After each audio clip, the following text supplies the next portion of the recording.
We acknowledge the traditional owners of country throughout Australia and recognise their continuing connection to land, waters and culture. We pay our respects to their elders past, present and emerging. Welcome to This Song Is Yours, the podcast where we explore the art of songwriting, celebrate incredible artists, and dive deep into the stories behind their music. I'm your host, Simon Fink, and as always, thank you for joining us. Our guest today on the podcast is indie pop songwriter Anna Shoemaker. Now based in Los Angeles, Anna released her brilliant sophomore record, Somebody Should Stop Her, earlier this year. It's a bold and emotionally raw collection of songs that trades the synth-driven sound of her debut for more organic instrumentation and reflective lyricism about navigating young adulthood. It has been met with widespread acclaim across the board and has landed her a coveted support slot on Mallrat's US tour. Now, in today's episode, we are speaking with Anna about the making of Somebody Should Stop Her, recording the album in Nashville, and working with producer Constantine to craft a new sonic identity. We also talk about her tour life and what fans can expect from her upcoming shows. Now, we want to say a massive thank you to Nina for her help with today's episode and remind everyone that Anna Shoemaker's new record, Somebody Should Stop Her, is out right now. You'll find links in the show notes on where you can purchase the album, stream Anna's music, and follow her across all of her social media platforms. While you're there, be sure to follow us too across all of our socials and subscribe to this very podcast. Now let's get into today's episode. Here is our conversation with Anna Shoemaker.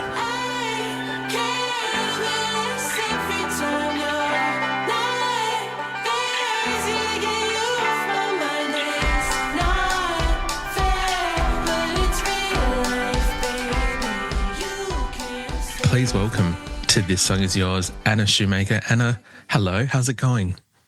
Good. How are you doing? Doing very well, thank you. Thank you so much for giving us some of your time and coming to chat with us on the podcast today. Very much appreciate it. Very excited to chat with you. There is a brand new album that is out from yourself. It's been out for a month or so now. Someone Should Stop Her. Firstly, congratulations on this record. How are you feeling with it now being out in the world for people to enjoy? I feel really good about it. You know, we worked so hard on it. So, it's kind of, the moment it came out, I just kind of felt a deep sigh out. Like I was just like, okay, we're good. You know, I feel like, I feel relieved. It's a funny thing putting out a record because there's nerves, there's anticipation, there's a sense of pride in terms of all the work that you've put in over the last number of years. But I do imagine that, it is, there must be a giant sense of relief in terms of that it's no longer in your control. It's kind of like a thing that is still obviously attached to you, but that is now almost at the will of everyone else, which is both a relief and I imagine a little bit scary as well, maybe a little. Yeah, definitely. It's like when it's not out, you still have, it's almost like you can still stop it. Once it's out. And once you've kind of like signed off on all these things, and it's like, okay, like I'm just, Jesus, take the wheel, you know, like it's not really my thing anymore, but it's stressful. It was definitely stressful before it came out, you know, just like getting everything exactly how we wanted it to be, you know, all the visuals and stuff. Yeah. Well, it seems to be resonating with people, so congratulations again as well. I wanted to kind of address some of the positive press that it has gotten so far in the few months that it has been out, and I've written them down so that I'm not going to misquote anyone. I think there is a swooning vibrance to Someone Should Stop Her, which was one. There's an undeniable magic in her music, which was another, and then my favourite was Anna Shoemaker, a poet in a miniskirt, which I think is very succinct to the point. Yeah, that is really sweet. I imagine that when you're putting music out, obviously there's a part of you that wants it to resonate and be successful and do well. But are you surprised at the reaction that it's had so far and all the positive press that it seems to be getting? Yeah, I mean, I think it's always really nice when people, you know, it always makes you feel good when people resonate with it. And it makes you just, for me, the biggest thing is not necessarily people liking it as much as like being able to relate to it. It makes me feel a little bit less crazy. You know, it is a breakup album and it is, it's comforting to know that other people have, you know, these feelings. And I hope that like when people hear it, that they're like, okay, cool. Like I'm not crazy, you know? I think that you might have succeeded with that. I think it is an extremely relatable album lyrically. Thank you. That means so much to me, because that's like the music that I love to listen to, like anything that I can relate to. Like growing up, I was so obsessed with Sheryl Crow. Not that I could relate to her necessarily when I was like 9 or 10 or whenever. I was obsessed, singing like Strong Enough in my bedroom, crying. But like, I just like, I really love, music that I'm like, yes, exactly. I feel that way too, What I think you've done really beautifully on this record is that there's an honesty within your lyrics, which I think help play into that kind of relatability.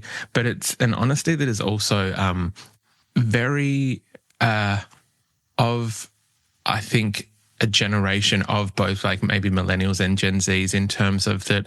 There was one part, where was it? I think Iced Coffee, where there's almost this point of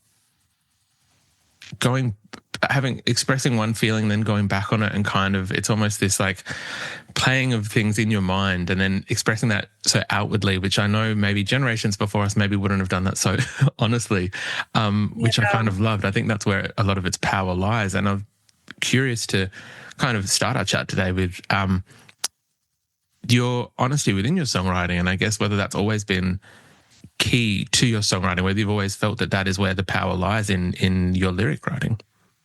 Yeah, I think for me, it's like, I kind of think that you can only really write about yourself and your own thoughts. Like that's kind of like the only story that you have to tell. And I also have Constantine to thank, who co-wrote a lot of the stuff with me on the album. I just trust him so much, and writing with him feels really just like comfortable. So we're able to just be completely honest with each other. And I think some of the doubling back too is just us, like literally our like conversations, about relationships or like different things going on. Like, we're doubling back all the time. But I think for me, like the honesty thing is just like, it's just songwriting for me is such an outlet.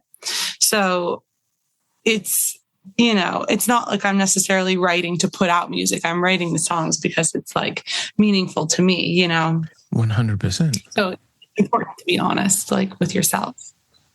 Has that always been your method, I guess? Because it's a very, I know that for a lot of songwriters, sometimes it is about having an artistic expression. For some, it does come from that place of honesty and wanting to work out a way to convey these feelings. And I'm always super curious, I guess, with this is going to sound terribly cliche and naff, so I do apologize, but like the journey that the songwriter does take, because it's always interesting when you can have that kind of thought or onset, that thought or mindset from the onset, from the start of your career. When you first started songwriting, was that something that was important to you as well, or has that kind of come as you've progressed and kind of done more and more songwriting?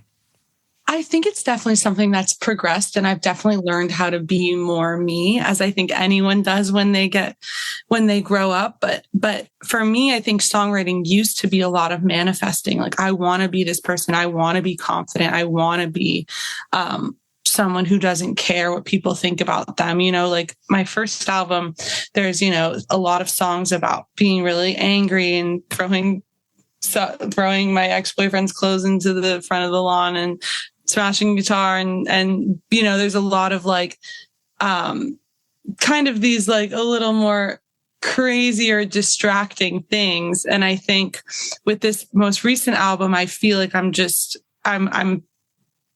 it is a little bit more honest, and not that the other stuff isn't honest, but it's like, kind of using those distractions to like, I don't know, distract from who maybe I am, or manifest that I want to be a certain person. And I think now I've grown to this point where I'm like really comfortable being me, and I'm really comfortable kind of like expressing how I feel without feeling like, nervous about being perceived or anything. So I definitely think it's a growing thing. And I still feel myself growing like every day in my writing too, 100%. It is a beautiful record, and I think both yourself and Constantine have done a very good job of, being able to convey a number of these kind of honest experiences. And I know, as you said, it's a breakup album, so I guess the process of that whole journey in itself as well as a whole. I know that working with Constantine, the album, I believe, was recorded in Nashville, which outside of, I believe, LA based now, previously New York based, so a bit of a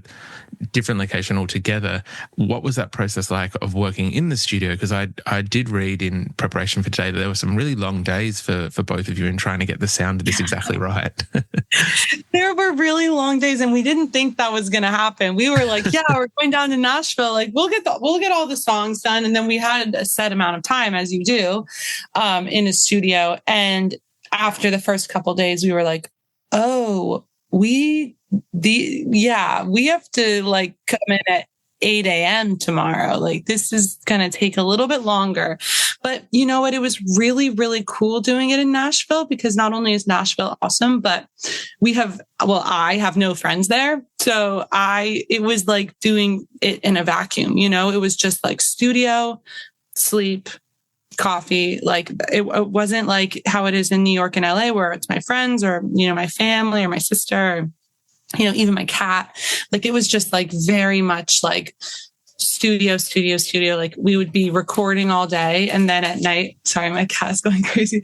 We'd be recording all day, and then at night I would be going back and I'd be going over the lyrics, like looking for any kind of like things that I want to change. And, you know, it felt almost like camp. Like, we were just like really in it for the whole month, and it felt really, really special.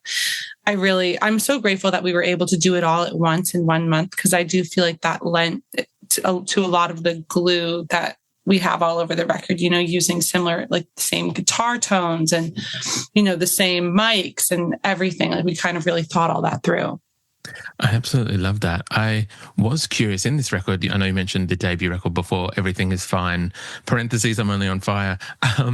But with this record, sonically, there is a little bit more, I want to say, and I'm not sure if it was a decision made before recording or whether it kind of happened while recording. Sonically, a little bit more, I want to say almost Nashville-esque in a way. Like, there's a little bit more guitar, there's a little bit less synth than the first one. I think there's some pedal steel across this one as well. Did that happen prior to arriving in Nashville, or was that an influence of the surroundings and the city? That happened prior to Nashville. It was something that Constantine and I had been kind of playing with on my EP called Hey Anna.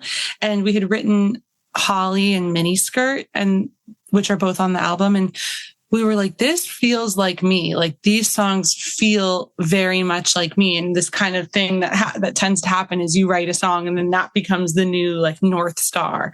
So kind of Holly became our new North Star. And then we kept working towards that. And then we did Back Again, and Back Again kind of became the North Star. And we had to build everything around that. So it's like, we really just kind of, Constantine started like making a lot more tracks with kind of just like way more acoustic guitars. We just wanted to kind of bring things down to earth. And I think it also mirrors the writing, like just stripping everything back. And all of the songs we wrote just on guitar. Like, we really stayed out of the computer until the songs were written, which was really nice. But I think it's also like with the songs on my first album, it was like all written basically while being produced. So there wasn't as much, you know, emphasis on the writing. So I think by the time we finished the songs and we went to record them, we were like, we knew, I don't know, we didn't need to have as many like bells and whistles. Like, we just, even though the production there's a lot of stuff in there, it just, to me, it just feels less distracting and a little bit more like me in a good way. Not that the other album isn't me, because I think at that time I was kind of trying to like hide from things, you know? So it's like, it feels like a really cool growth step. You know, it's cool listening back to my old stuff and then listening to this new stuff. But I think, I really have Constantine to thank for kind of this for the sound, because he really helped me work it out. I imagine that something like that, it's, and I know that they will sometimes say like albums or records are like a snapshot of time in that person's life. But I imagine it is kind of cool to be able to see the development almost between that first record and then that second one, and finding a more sound that obviously resonates with what you feel, like so who you feel you are at that point in time, I guess. Yeah. I hope so. I think it's cool. I'm like excited to see where it goes next too. There is some incredible tracks on this record, so excited to see where that sound kind of does continue to develop and go. And obviously, I know we're talking about this album, so hopefully there's something going on in the works behind the scenes, but maybe that's for another conversation at another time. I was wondering if you might indulge me a little bit. There was a track on this record that I really loved. I kind of kept coming back to as I thought that the songwriting was, it's not necessarily like a romantic song, but I felt that the songwriting itself was very romantic in terms of the concept of it, I guess, in a way, which was Horse Girl.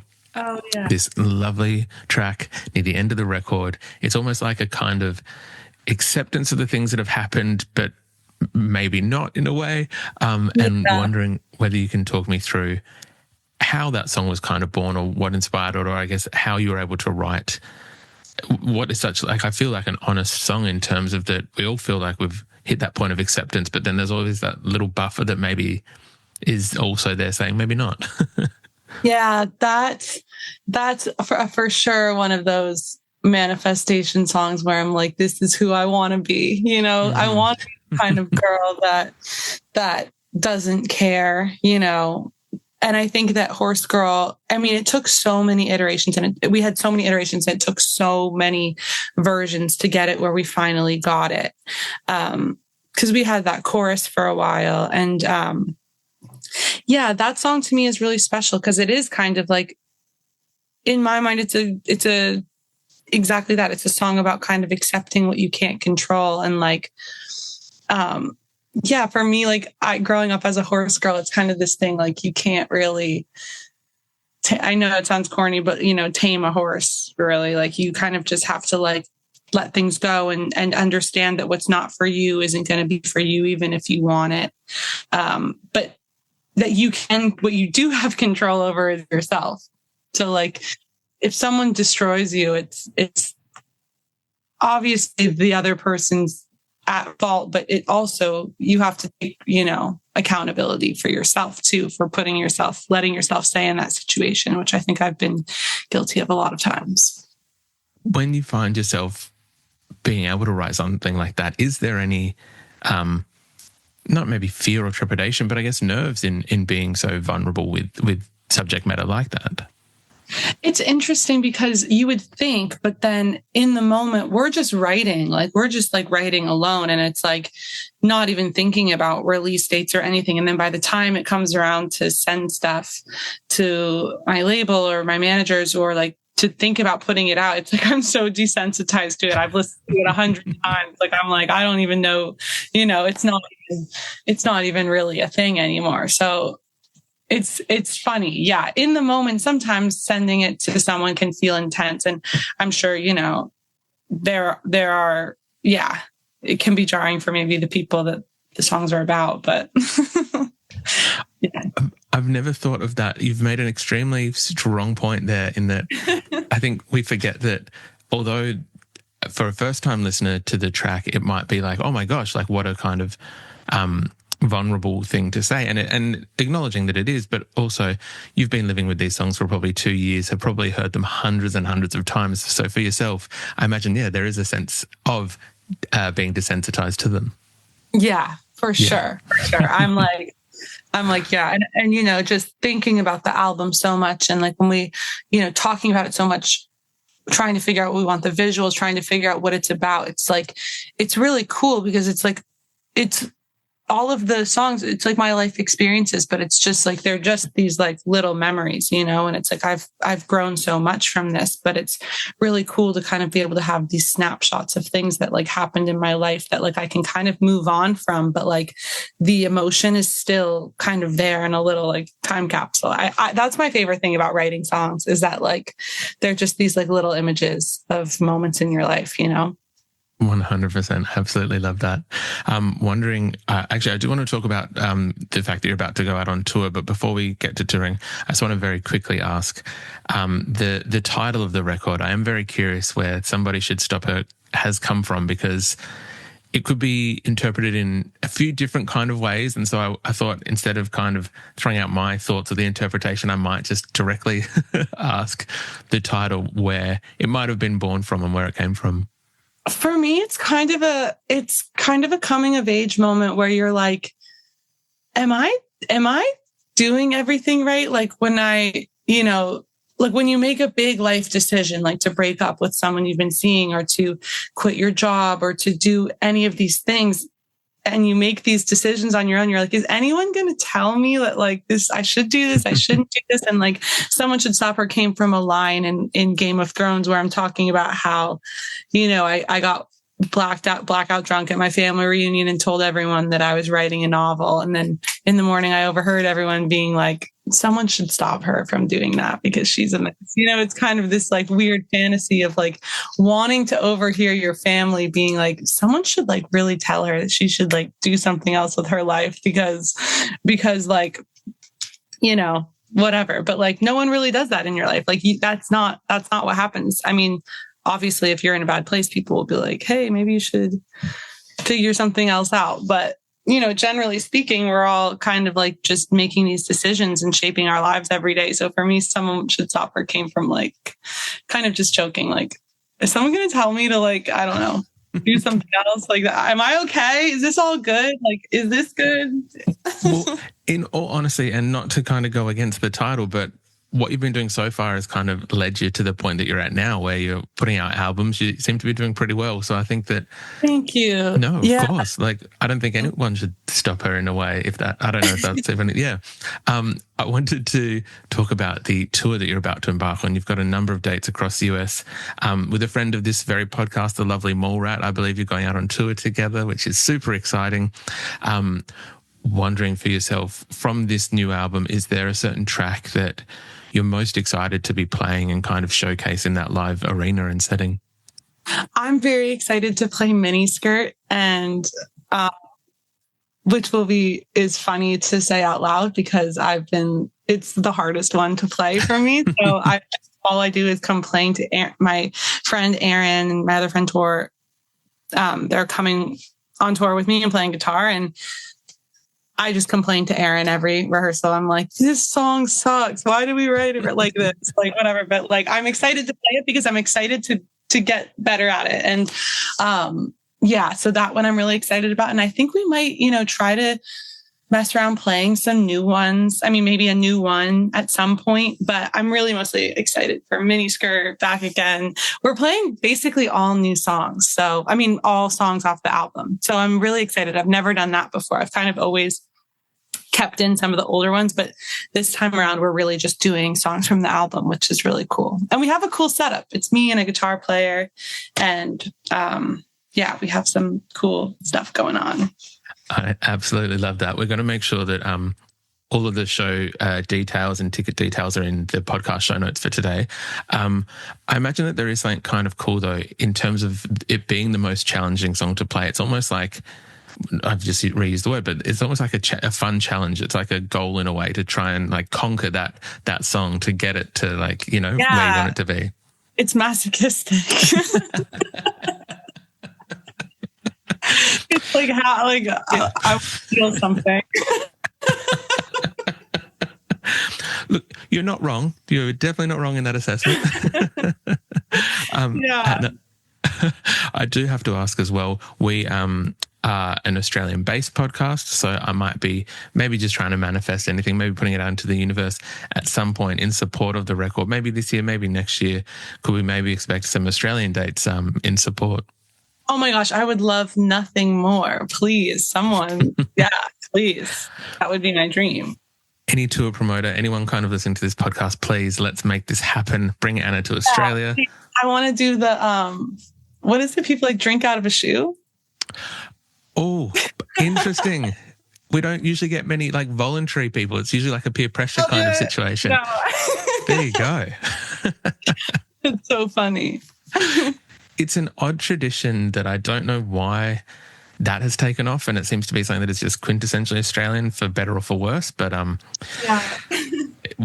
we're known what? We have a lot of those weird things, here too. Like probably, yeah, great, yeah. I imagine every country has their own little quirk or whatever it may be, but it just seems that the sanitary nature of the drinking out of the shoe seems to be a questionable one for us Australians. But yeah. To each their own.